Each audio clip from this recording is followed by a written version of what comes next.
welcome back. I thought I'd do an update on my hair and the keratin treatment that I had done from a company called Kerastraight. If you follow me on Instagram, you will have noticed me create a little Instagram highlight stories and do a series of stories updating you. And then I forget that some people don't follow me on Instagram and they follow me here and they still want an update. And I've just done a couple of lives because obviously we're all on lockdown and quarantine at the moment. And I did them with Jo Jones and so many people came on and said, update us on your KERASTAGHT treatment. Hello, Yogi Bear. Now there's somebody that doesn't need keratin treatment. You gonna come off out the way so I can carry on filming? Yeah? Come on, come back here. That's it, put your bottom round. Put your bottom round. Yes, I love you. Don't show your bottom to people. Nobody needs to see your bottom. That's it, good boy. Anyway, here is my hair. I am 6 weeks out of having a keratin hair treatment.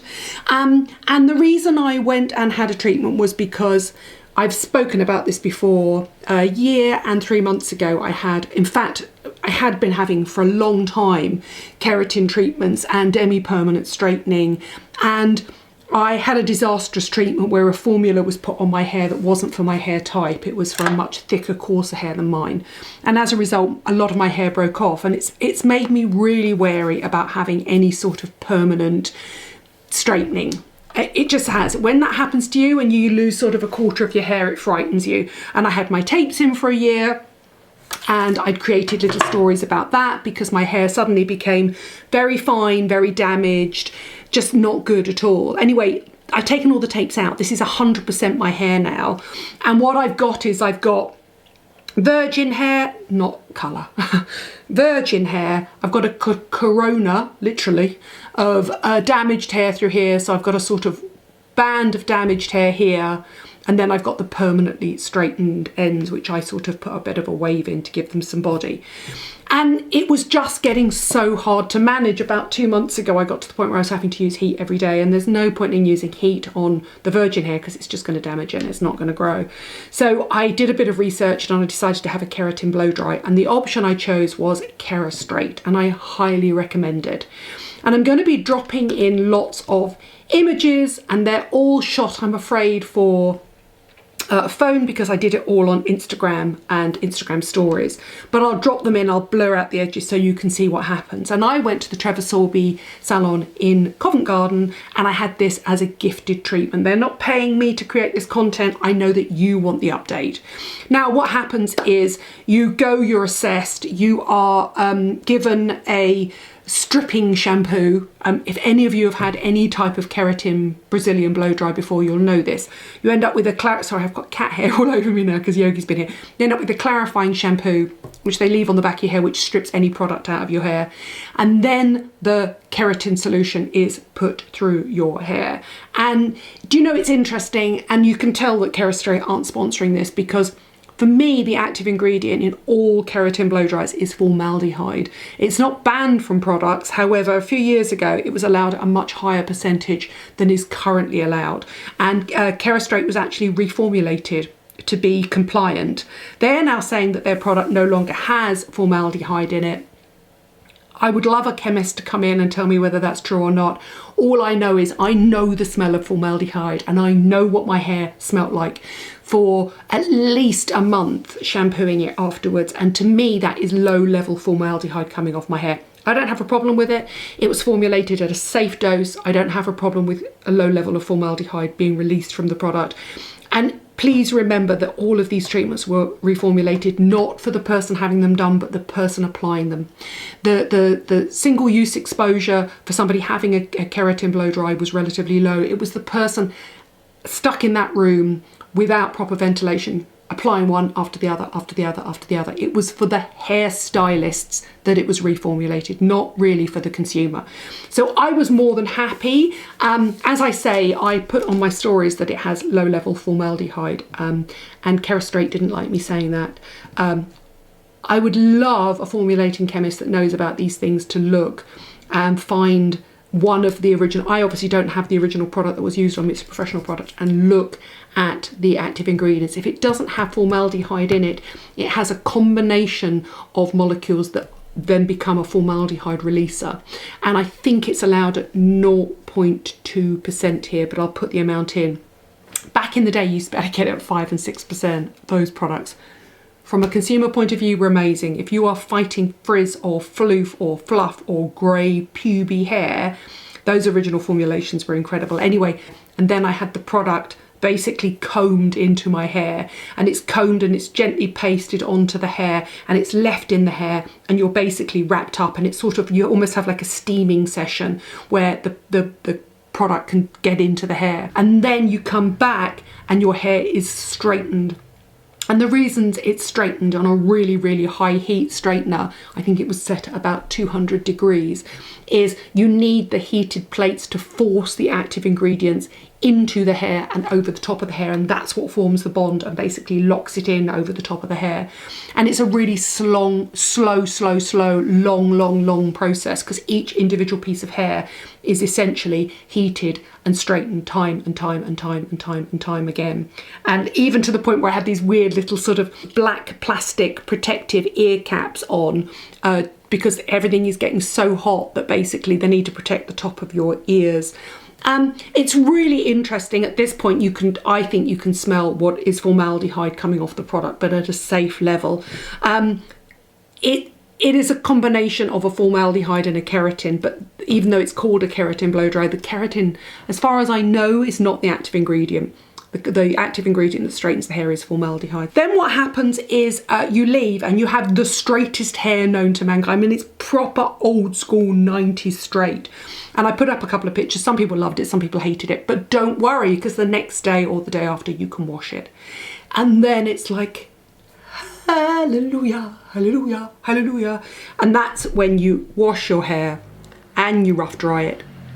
And it's smooth and it's so much easier. And actually I am now 6 weeks out and I'm only beginning to have to use any sort of heated or blow dry appliance on my hair, which is just amazing for hair like mine that would be a froofy, fluffy, frizzy mess. I'm going to drop some pictures in here of what my hair would look like in its natural state, and you'd be like, my hair was last in fashion in 1982 when Bananarama were huge. I will now drop in a picture of Bananarama because anybody under the age of 40 won't know who the hell I'm talking about. I was given specific shampoos and conditioners to use.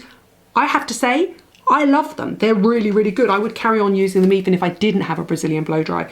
So here's the Kerastraight Moisture Enhanced Shampoo and Conditioner that I'm using. I'm currently on lockdown with my boyfriend who's also using them. He has completely normal hair, but he loves them. They are SLS free, because the argument is that the SLS or harsh cleansers will strip the keratin and the formaldehyde out of the hair. And there's the volume enhanced shampoo and conditioner. I haven't tried those so far, but I'm absolutely loving these. And what happens is the treatment lasts up to 6 months, and it slowly washes out of your hair. Now, if you have thick, coarse hair, curly hair, you're probably only going to wash your hair once a week. The treatment will last you 6 months. I have fine, floofy, frizzy, annoying hair, but also with an oily, annoying scalp. And by the way, boy, did my scalp react to this. 10 days after I had the treatment, my scalp went dry and flaky and itchy, and I had to use my normal Nizoral shampoo. So one, I have been using something other than the Kerastraight shampoo, because I've actually been using some KERASTAGHT products as well, which are super gentle, but I have had to use Nizoral once a week as well, because my scalp is super sensitive and it had a reaction to whatever the Kerastraight formulation was. Not a bad reaction, well worth it as far as I'm concerned. I have exactly the same reaction when I dye my hair as well, and it goes dry and it kind of goes flaky and it's horrible, and then it all peels off. Anyway, so I had to use Nizoral twice.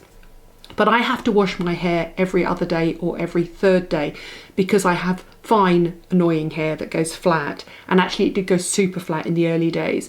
But also, more importantly, I've got an oily scalp that will get dandruffy if I don't wash it. So I'm having to wash my hair at least 3 times a week. Therefore, it's only going to last a third of the time, or 2/3 of the time that it would on somebody if you're only washing your hair once a week. It makes complete sense. So you're going to wash it out of your scalp and your hair more quickly. Now, so I am now 6 weeks, 7 weeks out, And only now am I beginning to have to, I mean, I was always blow drying my fringe to pull it down and on my face, but only now am I having to kind of, that middle section is beginning to come back, and I'm having to blow dry it a bit more. So I either put a brush in it, put the blow dry around, maybe go through really quickly with my Daphne, and then I always put a little bend on the ends, because otherwise you can see my hair, that's the virgin hair, damaged hair, permanently straightened hair. So it's a bit sort of, that's how thin it went on the ends. So I need to put a bit of body into there anyway. And in 2 years' time, you know, well, in a year from now, hopefully my hair will be completely normal and I'll have no damage left in it. But I will keep up with the Kerastraight. I really genuinely like it. It's supposed to last 6 months, so you would probably only need it twice a year. So say in January and June, or January and July. I, however, think I'm going to need it. Not that I'm going to be able to get it done, so it'll be very interesting to see when I come back on this. I think I would need it sort of every third of a year. So I would need it 3 times a year, sort of January, May, October, January. That's how I think I will need it. Simply because I have fine hair, I have a greasy scalp, I have to wash my hair more often. Not a reflection on how effective the product is. I have a really good friend on Instagram called Anna Cascarina, who's got thick, coarse, to die for hair. Trust me, she went along and had it done on my recommendation. For her, it'll last 6 months. My friend Rosie Green had a similar system done, I think at Hersheson's. Hers will last 6 months. These people only wash their hair once a week because they've got that thick, gorgeous hair. I haven't got that type of hair. I have to wash my hair little and often, therefore it doesn't last as long. So that is my take on the Kerastraight treatment. I want to put a price in. In London, it's about £300.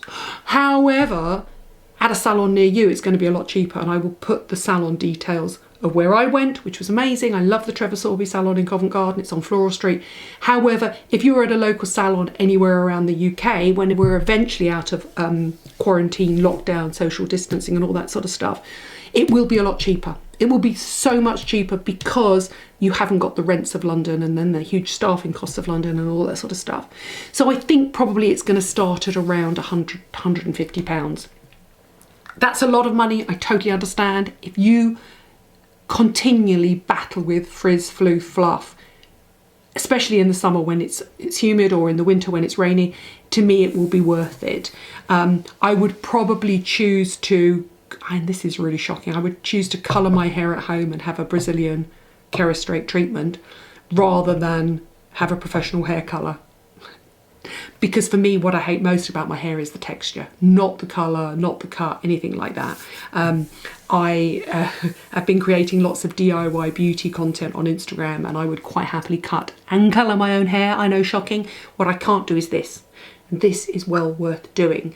That is my take on the Kerastraight treatment. I've been dropping in loads of things before. Here's the before. Here's straight afterwards.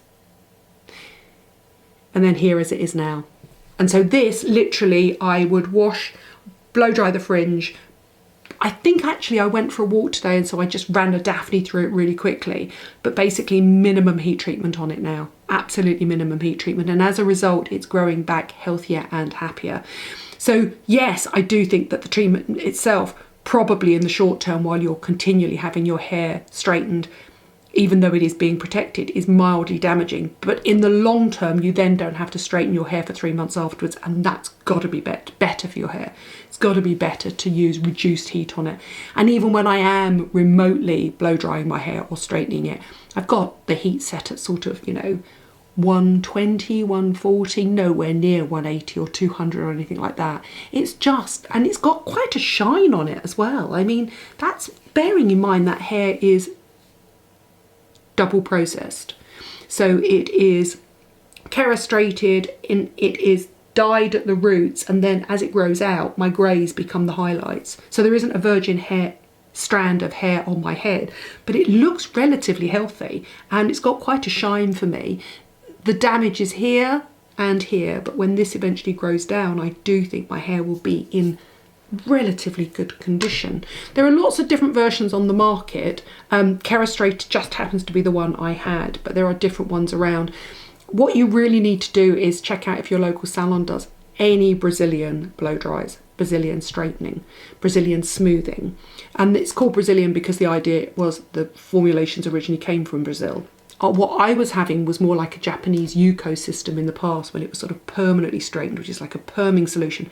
Smells fundamentally different, a perming solution as opposed to a formaldehyde solution. A formaldehyde solution smells like wet dog. A perming solution is, it smells like going into your mum's hair salon where you smell that solution back where they used to roll all their hair up back in the day. Both of them smell highly chemical. And actually it must have taken probably a good 3 weeks for my hair to stop making that smell, producing that smell. But that said, in the early days, literally rough, dry and go, whereas now slowly over time my hair takes more and more to tame it, but it is still 80% better than it ever was before I had it done. I highly recommend it. Kerastraight, well done. I really like it. Thank you for gifting the treatment to me to review it. You didn't know I was going to do this, hence the fact I'm being really honest and open about the active ingredients. Please, are there any formulating chemists out there that know what the active ingredient in Kerastraight is? Because they say it's not formaldehyde on their inky list. They did reformulate originally back in the day, but then every Brazilian blow dry system reformulated back in the day to reduce the levels of formaldehyde. Genuinely, I don't know. You know, there is so much I can do with my basic science knowledge, but I do definitely need a hairstylist formulating chemist to tell me the truth. I had a little conversation on Instagram with Kind of Stephen. Stephen's a brilliant formulating chemist, and he was telling me that he'd given me some results about when it was really formulated, but didn't know now what the active ingredient was. He suspected it was a formaldehyde releaser combination of molecules. Anyway, whatever it is, I'm happy to carry on using it. I think it's safe to use it. And it really did change the game for my hair. It's made it so much easier. I mean, this fringe is just, I mean, I could go out in the rain now and it would still dry like this. Thank you, Kerastraight. Any questions, ask below. I will also put the details on Instagram, and I will drop in all my Instagram stories and put the link to where you can find all my Instagram highlights. Thanks for watching, thanks for subscribing, and I'll see you soon.